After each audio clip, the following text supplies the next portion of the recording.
The Queen's beloved corgis made a poignant appearance this afternoon as their owner was brought to her final resting place in Windsor after the state funeral. Muick and Sandy were led out to the quadrangle at Windsor Castle to wait as the procession with the late monarch's coffin made its way to St George's Chapel for the committal service. The faithful corgis, one on a red lead and one on a blue lead, were accompanied by two pages in red tailcoats.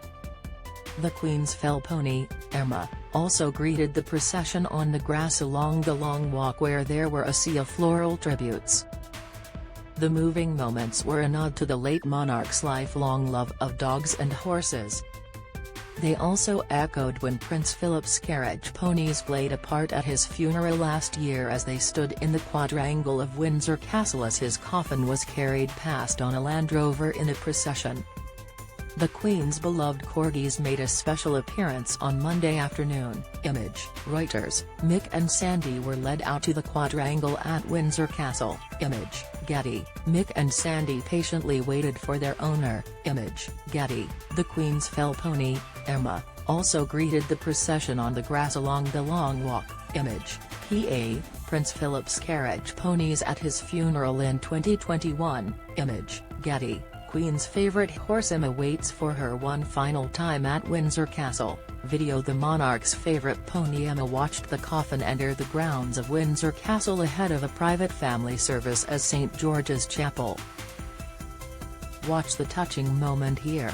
Muick, named after Loch Muick on the Balmoral estate, and Sandy were gifts to the Queen from her son Prince Andrew last year, and the young dogs are said to have brought her constant joy. Speculation was high over what would happen to Her Majesty's corgis following her death. But it has since been confirmed they will be cared for by the Duke and Duchess of York. Andrew and Sarah continue to live together at Royal Lodge in Windsor despite their divorce in 1996. A source said, the corgis will return to live at Royal Lodge with the Duke and Duchess. Prince Andrew is taking on his mother's corgis following her death. Image, Getty. The young corgis were very well behaved. Image, Getty. It was the Duchess who found the puppies, which were gifted to Her Majesty by the Duke. The Duchess bonded with Her Majesty over dog walking and riding horses, and even after her divorce, she would continue her great friendship with Her Majesty by walking the dogs in Frogmore and chatting. The Queen also had a dorgie, a corgi cross dachshund, named Candy, who she was pictured with earlier this year. But Candy died at the age of 18 during the summer at Balmoral shortly before the Queen's death. The nation's longest reigning monarch had a lifelong love of corgis. Image, Getty. The Queen pictured with Candy earlier this year. Image, Getty. The Queen owned over 30 corgis during her historic reign. Many of her dogs were descended from her first corgi, Susan, who was a present for her 18th birthday in 1944. She looked after her own dogs as much as possible despite her royal duties and enjoyed walking them until recently. The corgi community was left devastated by the Queen's death on September 8.